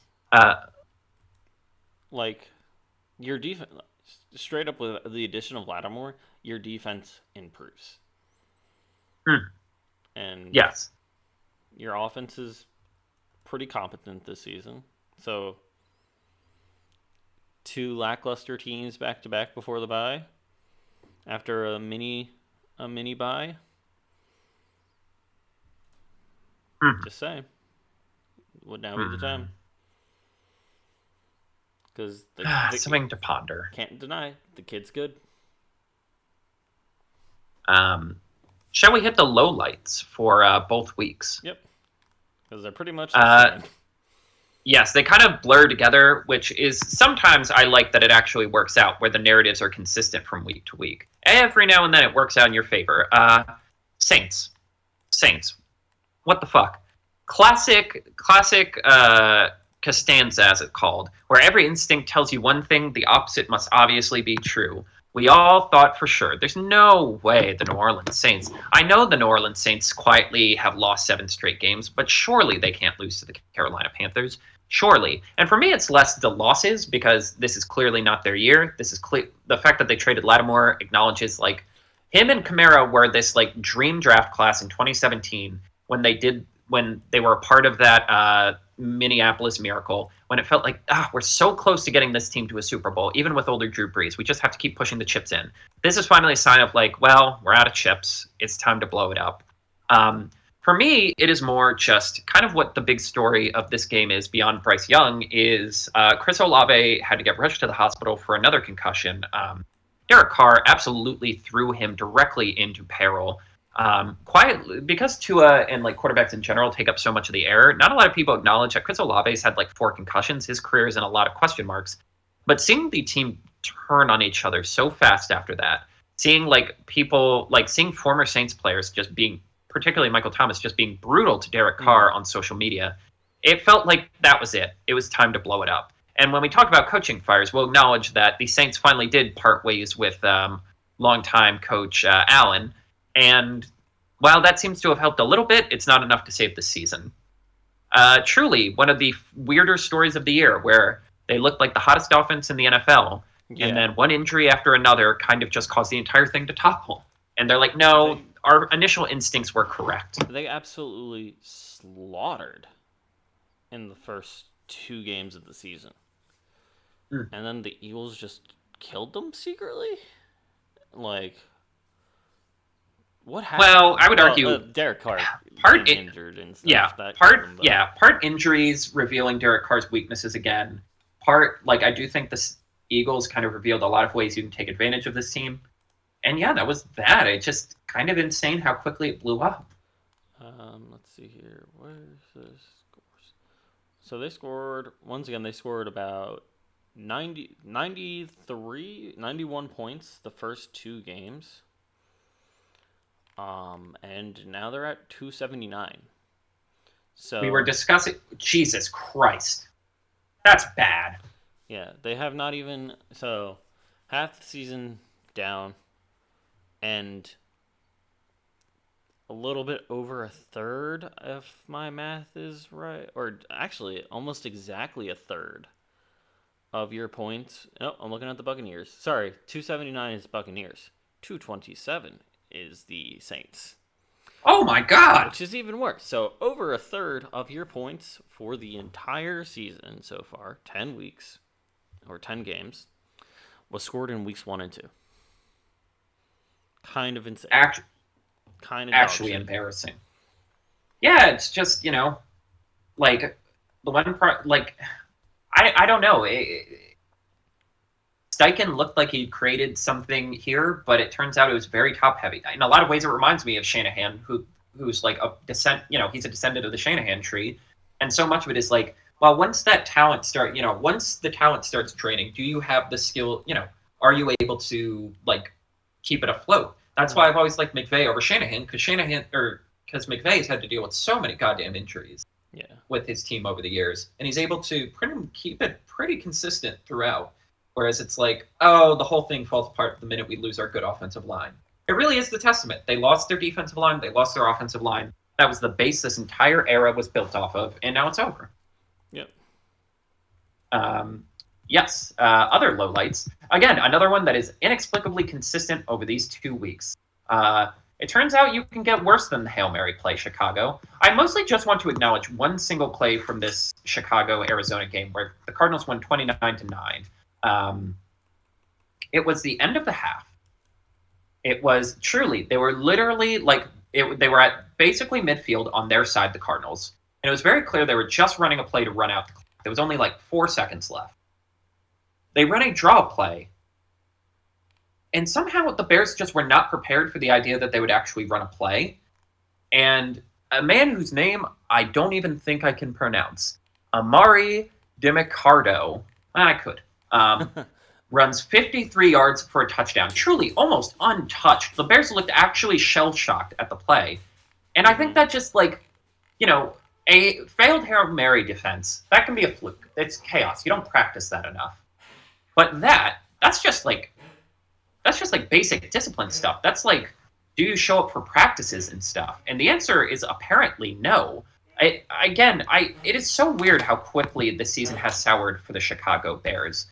The defense that had been the justification to keep Matt Eberflus around just kind of looks tired and disinterested now. The offense is a nothing offense at this point. Oh, I hear Beck.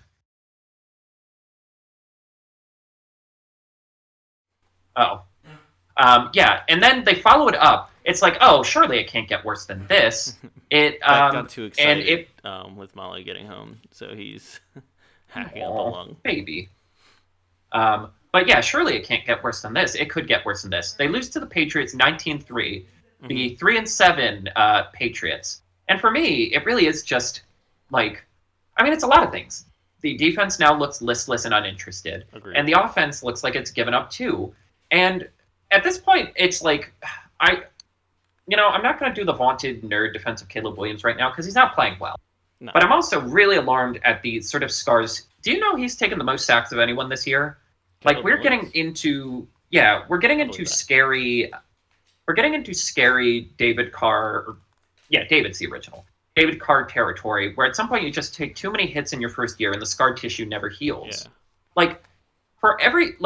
He's shown us a lot, but it's stuff that he shouldn't be doing.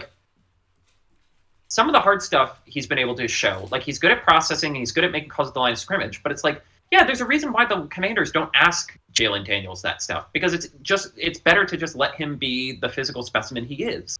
And it's why aren't you letting Caleb do that? Why is he trying to stay in the pocket when, creation is his thing? It looks so much like his last season at USC, where the dip in offensive line talent and sort of the inconsistency of his weapons just results in him just kind of puttering out. The vibes are putrid right now. And it really just feels oh, you somehow managed to do that thing again that you did with Justin Fields, where a lame duck coach gets to draft the quarterback, and then you just waste a year of development. And it's okay, are you going to be able to get that year back? Yeah. You're going to have to hire really well to get that year back. And we'll talk about what they're doing now when we get to notable notes. But genuinely, the most hype a Chicago Bears season, it's almost fitting for the Chicago Bears to have this season that was the most hyped of any Chicago Bears season ever, and this, to go out on this note. No, this is definitely one of those ones where it's just going into the season, all the hype about number one draft pick, we're gonna get Caleb Williams, blah blah blah blah blah, Mhm. all this stuff, and it's just like here's how he's playing, and it's like I know what you're thinking. Should we support our brand new quarterback? Nope. Well, it is so funny. It's like, you get Keenan Allen, you get Roman Dunze. It's like, look at this support base. He has the best support base. And it's like, no, no, no, you're building the wrong way. Like, we've seen this before. We've seen it with the Lions. We've seen it with so many teams where it's like, you got to build. And honestly, I'd argue Stroud is having a similar problem now, where it's like, no, you built it in reverse. You got to build, like, it's why I'm excited about the Chargers now, where it's like, man, a good offensive line just makes everything so much simpler, and the quarterback plays slower and is actually able to develop.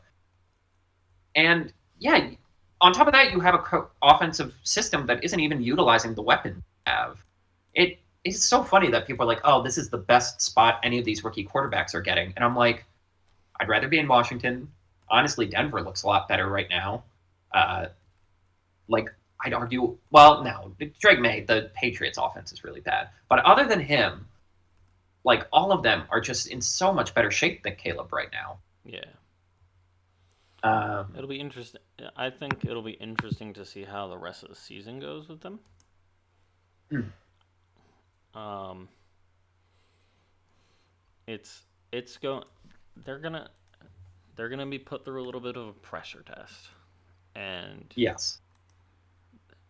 they had their bye week already, so they're playing through, and it's just like, all right, we're gonna have. Which, for a team that's had these losses back to back to back, is truly a nightmare. Also, speaking of teams that have had not a lot of divisional games, um, they have all their divisional games still, Oh, Neptune. which Yeah, they're in trouble. yeah, it is literally Packers, Vikings, Lions, and then 49ers, and then Vikings, Lions, Seahawks, Packers. Damn, they could have made a great, like, if it was like Packers, Vikings, Lions, and then the other two teams, and then the inverse of that, Lions, Vikings, Packers. That would have been fun. My genuine question is how many losses into this before they finally fire Matt Eber? But the problem is, like, their owner is almost 100. She Yeah. has, like, they haven't figured out a succession plan because, like, she has, like, several kids who don't seem to have a coalition ready to, like, take over management. Like, it really is wild that so much, whether or not Caleb Williams becomes the savior of Chicago football comes down to how quickly can we clean this ownership situation up, which is ghoulish, but it's where a lot of teams end up. Yeah, because it's also like it. This is also rough because they're in a tough division, a very tough division, and Yes, and my other, go yeah, ahead. I was gonna say, so it's like now that I'm thinking about it, the the job security for the behind the scenes staff on the Bears, big old question mark, because it's them playing all the teams in their division, which incredibly dominant Lions and pretty dominant Vikings and Packers, and then two from the AFC or NFC West. None of these are gimme games. They actually, that's a lie. They are the gimme games for these teams. So, coaching staff and behind the scenes stuff after rebuilding or like kind of like building around fields a little bit and then slightly rearranging and rebuilding around Caleb Williams. Ooh, I don't think job security is in their future. Yeah, this is going to be over a lot faster than I think a lot of people expected. Another low light in a different sort of a similar tempo. I'm starting to worry a little bit about the Texans now. This was two rough games in a row. That Lions, because we need I'm almost like, what's the point of even saying anything about the Lions anymore? Because they're so locked in. But it's like that game was insane. Jared Goff threw 5 in. Well, I'm counting 4 because that other one was on a Hail Mary pass. That doesn't count. But like the other team gives you 5 turnovers and you only get 23 points.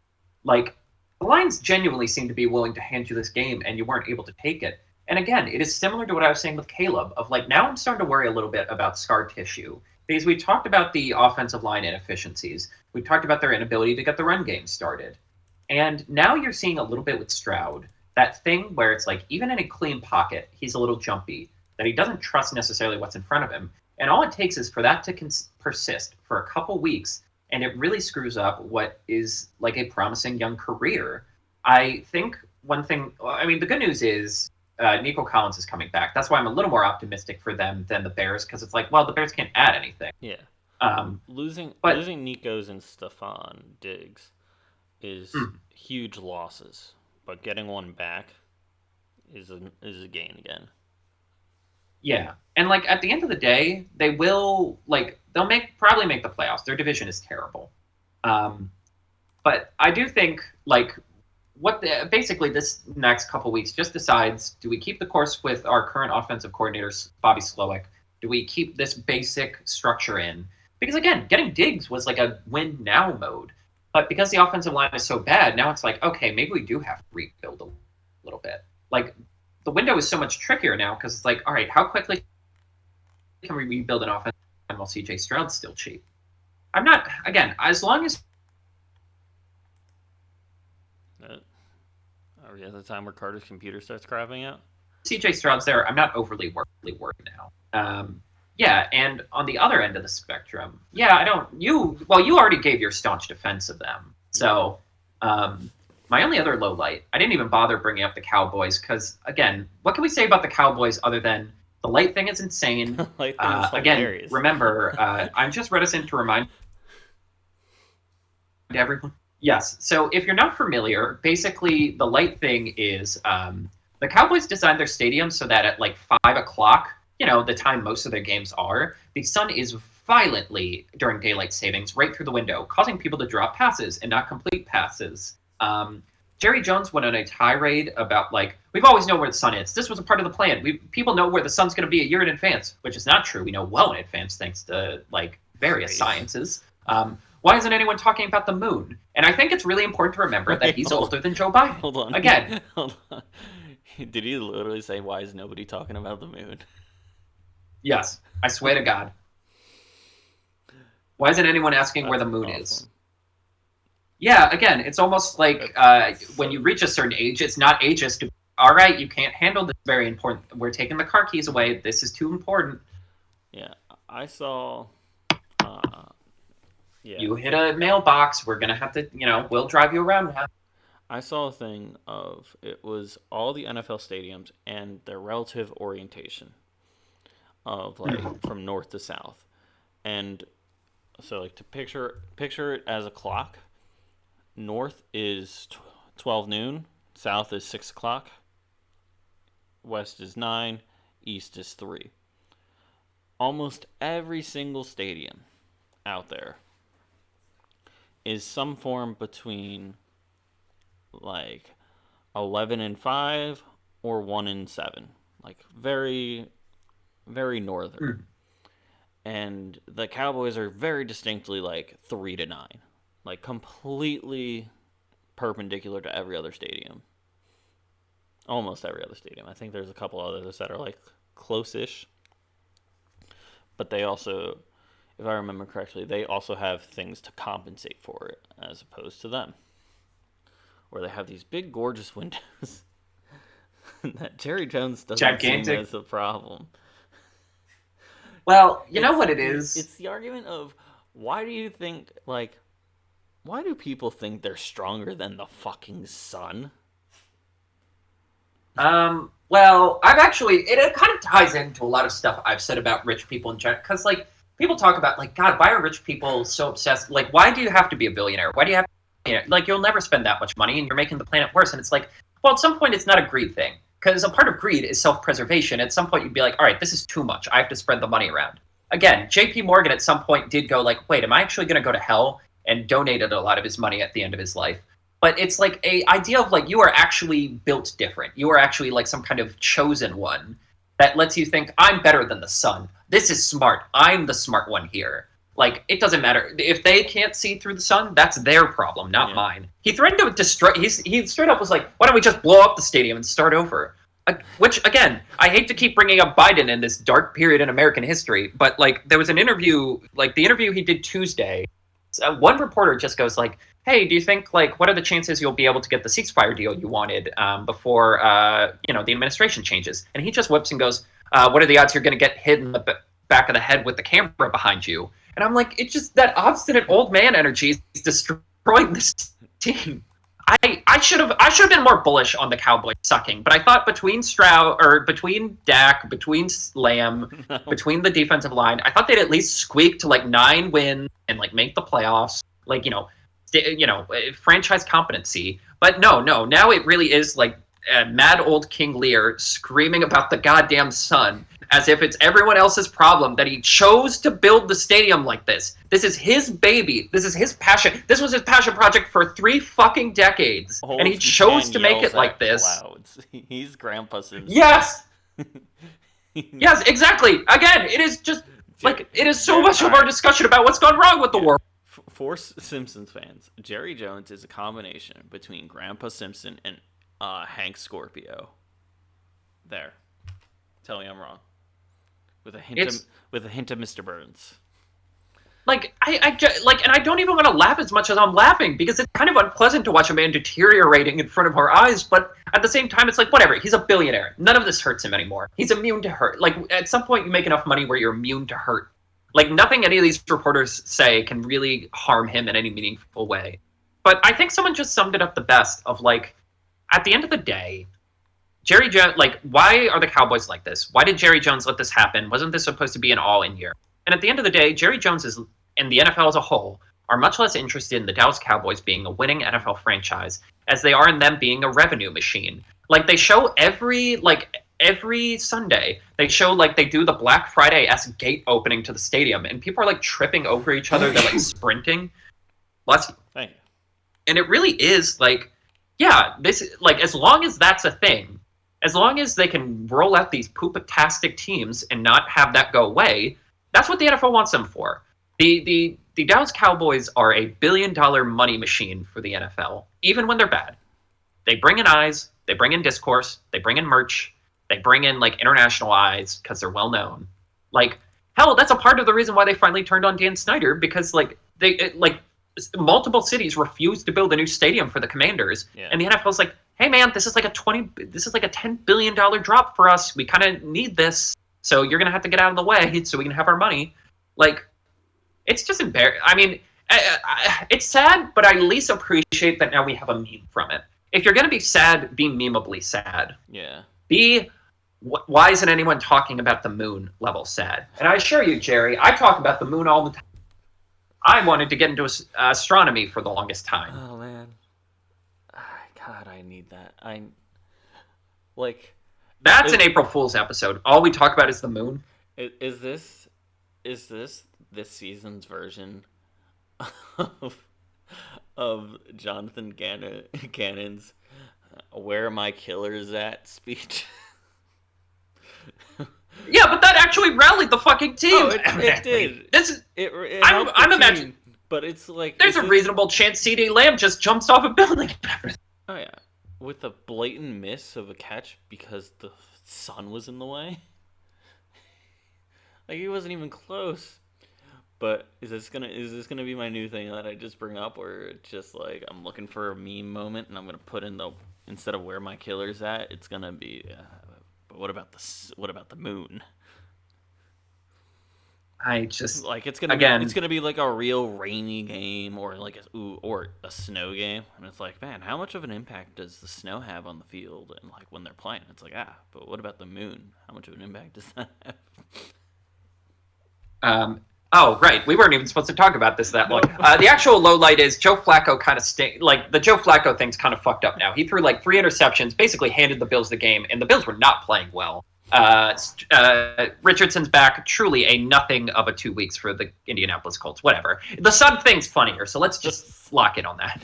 Yeah, I'm still laughing about the moon. The Colts are just put up fucking curtains. God forbid you put in Lucas. curtains.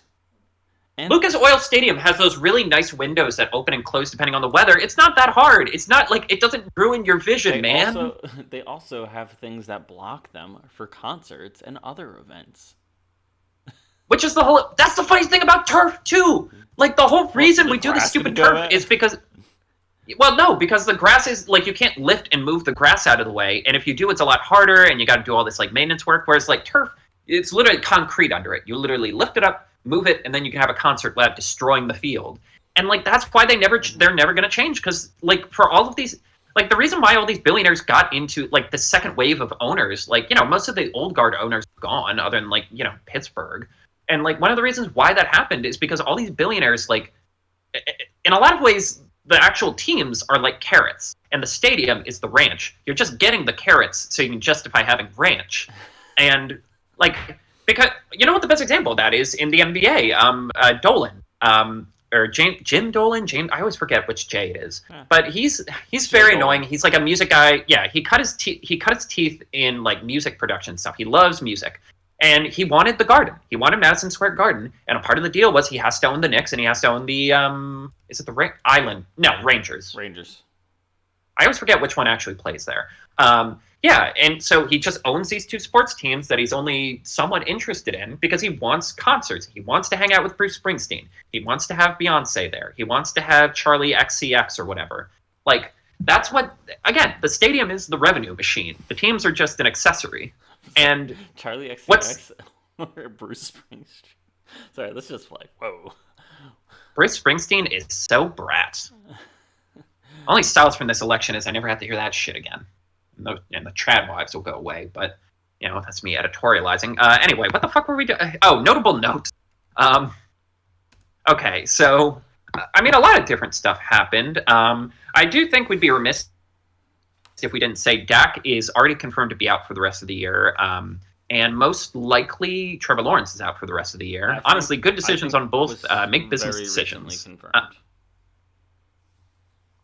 Yes. I'm also going to list off because we're starting to get to that period where they finally say, screw it, we'll just fire the coach mid-season. The Bears fire Shane Waldron. Honestly, I can't believe they thought this was going to work. The guy who didn't take full advantage of all the wide receivers in Seattle wasn't able to take care of... Literally, they're the same offense of, like, really physically talented quarterback, stuck with a terrible offensive line, not a great running game, but a bunch of good wide receivers. And it's like, wow, this exact same results. Dennis Allen was fired from the New Orleans Saints, the head coach. He was replaced by, I've just been calling him the Riz. Apparently his last name has Riz in it, so people have been calling him Riz. They actually had the head coaching bump, and during his press conference after, he made a comment about clogging a toilet, and I'm like, this is the only field of work where you could get away with that, and people not, like, immediately be like, this man shouldn't have professional credibility. What the fuck are you talking about? The Raiders have been cleaning house. They fired their OC, their offensive line coach, and their quarterback coach. See, the Raiders get me mad because it's another one I've talked about in terms of, like, process. Like, the Giants and the Raiders are, like, my trophy teams for bad process because I'm like, all right, but if you're firing all those, why are you keeping Antonio? Is it just because a bunch of the players backed him up? Like, I think that is because, if I remember correctly, a bunch of players were willing to, like... Crosby went very hard on the mat for him. Yeah, and honestly, that's all they have left. They own, like, really... Mm-hmm. Like... and it's just, like, what a weird team. Because, again, it's like, maybe this would have all worked out if they were able to get Michael Penix. But they saw that the Falcons were in front of them and were like, surely, this team doesn't need a quarterback. Why would they draft But it's like, all right, but if you're in that position where you're drafting 8th and you really need a quarterback to fall your way, so many other steps went wrong there before you got there. That was most of the firings. Do you have anything you want to say on the trade deadline? Not really. That's anything been discussed. I'm not hopeful, but like I'm curious to see if there's going to be any other just like last second big trades. You mean like free agency pickups? Either free agency pickups or just like some like... Well, you can't really trade anyone. Yeah. It's a trade deadline's over. Well, now it is, but it's like I'm curious to see if there's going to be something big. Like something big happens. with Right. arranging of players, or like all of a sudden, like the Panthers are getting offered trades for their draft picks. Right. Oh, that are you allowed to keep trading draft picks? I don't know if you're allowed. I think you have to wait till the offseason to trade draft Oh, picks, that's but I'm lame. not 100% sure on that. Because I feel like it Right. doesn't I'm like, affect what? anything. I mean, actually, it does affect it. Right. I think It if you are affects it a little ruled bit, but if you are ruled out of playoffs, you should be able to, or yeah, if you're ruled out and you're done for the season, you should be allowed to trade even if it's before the off season. Draft like, picks. well, Draft picks. yeah, not players, Not because players, that draft actually picks. threatens the balance of power. Yes. But like, yeah, I don't see why they can't just keep trading draft picks. It's like whatever. Like, why not take a flyer? Wouldn't it be cool if for example, like the Ravens, who are locked into the playoffs, they trade 2 or 3 draft picks to either the Patriots, the Panthers, or the Giants, basically rolling the dice on which one will get the number 1 overall pick. Wouldn't that be fun? Wouldn't that be like? I mean, I understand again, it's a balance of power thing, but like, I don't know, it'd be fun. It could be. What's funny though is I would argue like it's so funny that the Giants have finally got the memo that they need to lose. Like all these teams who have needed to just kind of give up the ghost and lose, I'm like, this was the wrong draft. Last draft was the one you needed to tank for. None of these quarterbacks are that good. Like the only quarterback I really like is Sanders, and like I know he has an attitude problem, but I'm like, at least I can see a vision of him being a good NFL quarterback. All the others, I'm like, red flag, red flag, red flag, red flag. Like it really is funny. We've had these tidal waves of like, you need a quarterback, this is the draft. You need literally anything else, this is the draft. Fortunately for the Giants, they ended up on this is one of those drafts. Yeah. Otherwise, notable notes. I really don't have. Well, I like your note. All the games were close or losers looked like shit. No in between. Again, Yeah. I appreciate this year that the bad teams aren't trying to be We not trying to be scrappy. They're rolling over and dying. Yeah, no, it really is. Look, I mean, there's some fight in some teams still, but also it's like the only times that bad teams won this week were like Patriots beat the Bears, but it's the better of the worst. Same with Panthers and Giants. Everything else was like a very like Saints pulling ahead of the Falcons out of nowhere seems a little like a ooh. Yeah, I'm willing to excuse divisional games because those are on. Yeah, they're on their own level. But like Dolphins coming ahead of the Rams, it's because they're all physically healthy. Physically. Not spiritually, but that's okay. Yeah. So it's like it was fun. It was a fun week of football to watch. Yes, and this is a little teaser for our next video, which should be our mid-ish season review. What is your wildest prediction for the Cavs? Oh God. Let me think here.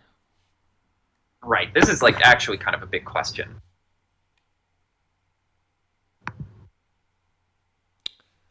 All right.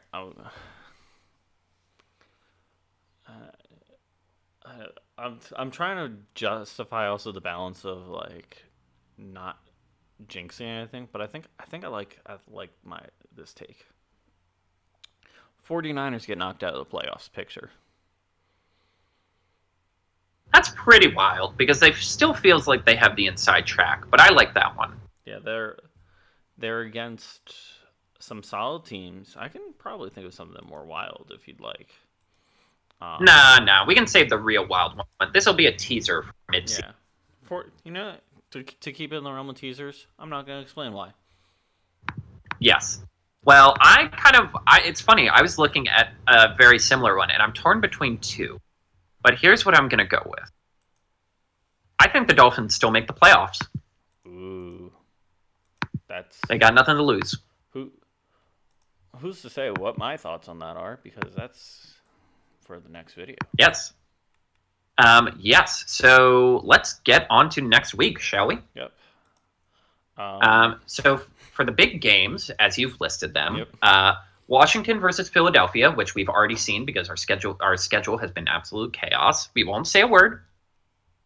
They're fighting. There weren't embarrassing moments from kickers. No. Not even a little. Nope. But they were. It's for the top of the division. It is funny how angsty this Eagles season's been. They're still probably going to win the division. You know what's funny? If you ask me, that perfectly summarizes them. Yep. I think that it summarizes both the Eagles and the fan base of, like, I saw someone talking about it, it's just like, man, like, the Eagles have secretly won 6 games in a row. It's like, no, they haven't. And it's like, no, they haven't. It wasn't a secret. But it's just like, but the fans act like the Eagles are 2-8, not 8-2. And that, I feel like, is the correct mentality for the Philadelphia fan base. Right. It's like, yeah. A couple weeks ago, when the Eagles were 2-2, by the way, they weren't even like having a clearly losing record. People were demanding Nick Sirianni's job, and now they've won a bunch, and they're still demanding his job. Yeah, really weird. Yeah, I mean, it's the epitome of a Philadelphia sports fan. Stagnation or positivity brings doom. Yep. So we're gonna be haters till the end, and Um, yeah. yeah, and then the other one, of course, is Buffalo, Kansas City. This is that week. My like stupid fan thing is I would love to just forfeit this game because I'm tired of beating them in the regular season and then losing in the playoffs. I'm genuinely like, wouldn't it send a message to the world to be like, nah, it's about the playoffs that matters. But you can't do that because this is for seeding, and like you're basically the last bastion to keep them from guaranteeing home field advantage. So, because again, if they win this game, there is actually a discussion, unless they decide to like pull up the horses a little bit, that they could go undefeated because like the rest of their way. I mean, I guess their division's scrappier than it usually is, but like for the most part, it is kind of gimme games after this. Like next week they play the Panthers, just to give you a sense of the. Although it'd be funnier if they lose to the Panthers. It's one of those moments where it's like, if they lose to the Panthers, not like it would be. It's like not only did they lose to the Panthers, but the Panthers would have a better record than the Cowboys. That's actually hilarious. And why not go for it, Panther? Again, this isn't the quarterback draft. Don't get rid of yet. Keep Young on the team for next year. Keep Young. Try and keep Dalton. Yeah. Just cruise for one more year until you come up with longer term plans. But yeah, we'll see. Buys for this week. Yep. Arizona, Carolina. Boo. Oh, they're going to be on rest. The New York Giants and Tampa Bay. See, that one I'm actually happy for because it gives them more time to like recover. Yeah, because if they get Mike Evans back, I think they could still squeak in. Yeah, Tampa Bay. As someone who has Mike Evans, it's been planned for weeks that he will be out until after the bye week. He's projected to come back week 16. Yeah, no, I think this is a nice little break for the Cardinals and Tampa Bay. Catch their breath a little bit, breathe.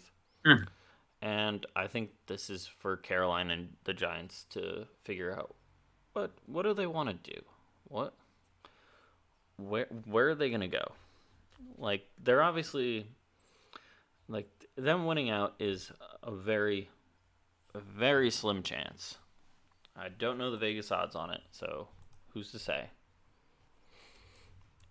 But it's like, I feel like it's the discussion of draft picks, new quarterback,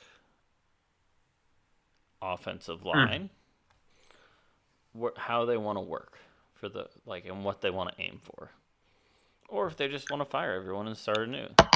Now's your chance, because Giants have a lot of regret. Yeah, and overall for scheduling, I don't think Kevin has any crazy. Do I have any crazy issues? No, not really. Do I? Yeah, no. Like, I think Buffalo Chiefs should be the Sunday night game, but again, CBS will they'll kidnap 1,000 children before we lose this primetime slot. Yeah, and we'll silence anyone who gets in the way. That's one of those games where I can kind of understand. Same with Seattle's versus 49ers. And Pitt versus Steelers at 1 o'clock is a little bit of a shame. But I don't feel like Bengals Chargers is a wrong choice. I feel like that's two I think it would be fun. very potential teams. So it could be absolute trash, but I think it has the highest potential to have the lowest floor and the highest ceiling. Yes, I think that's a good because like I could totally see this being the game where like the Chargers steam goes out a little bit. But Yeah. if they pull up and like If the, it's um oh what is it? It's like if this game is a bust, no one's gonna be talking about it. But if this game is phenomenal, everyone's gonna talk about it. yes, perfect way of putting it. Um yes. And Texans Um Cowboys at Monday night, so it's all right. Battle of Texas, that's kind of fun. mm, So yeah, that's truly a brand name of Stroud and well, Dak was supposed to be in this game, but yeah, uh, for me it's like if the Texans don't like just crush them, then I'm like, all right, all bets are off. Worry wart time, sky's falling time. yeah, it's if the Strouds if the Strouds lose, and I'm not saying like, oh, the Cowboys scored the game-winning field goal with Mm. 2 seconds left. It's like no, it's that's the Cowboys win, not a Strouds lose. If the Strouds lose, I would say get on the horn, start talking to each other, and figure out what's going on. But I believe they have the following. Nope, they have that week 14 bye week. So they still have their bye week to chill the fuck out and figure Yeah. out life. Shall we move on to the don't sleep on it game? We shall. Wait, has it always been the don't sleep on it? I thought it was just don't sleep on. No, it's always don't. I don't know. I guess when I was copy and pasting, I threw, and it is technically the don't sleep on game. I kind of like don't sleep on it though. Make it try to snap you. Yeah, but Yeah, so my pitch is very, very easy. Indianapolis, New York Jets. Anthony Richardson's finally back in after this stupid thing that I've already screamed about on here, so I don't need to relitigate that. But this, like, I hate to reference Monsters Inc. for like the fourth time, now but don't know why. We're on this trend of referencing Monsters Inc. Let it fly. But this really is like that monster who keeps getting absolutely brutalized because he keeps getting socks on him and like human stuff. God, It's what's his his name. Isn't it or something? Yeah, it's something very like cheese. But yes, he like it's the last punch. It's like the final punchline with him, where it's like, here we found a nice easy door for just a nice layup. They George. live in the His name's mountains. George. Yeah. See, that's what I love. Like for the most part, like it's again, it's the charm of that movie that it's so domestic, where it's like their names aren't like Borgas or like wow or like even stuff like Stompy or Stinky. It's just like, oh, I'm James and this is my friend Mike. Mike Wazowski, to be specific, very Polish.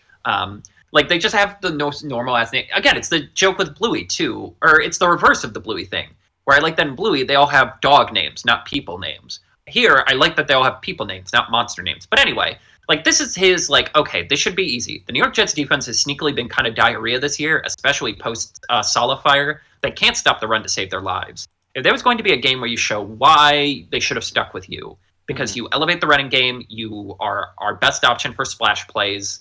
This is it. Yeah. No, this was a fun pick in my opinion. I feel like this was one of those like it's like, yeah, no, I can see your logic on this. There's some of them over the weeks and I guess technically years. I've been just like, what is Carter talking about? But like this one I saw Where I'm on my beforehand, real nerdy shit. like if you picked like Rams versus the Patriots, I'd be like, what the heck? But no, this one has like a correct amount of potential. Right. And it's also because it's like, all right, like you almost made the playoffs last year, Colts.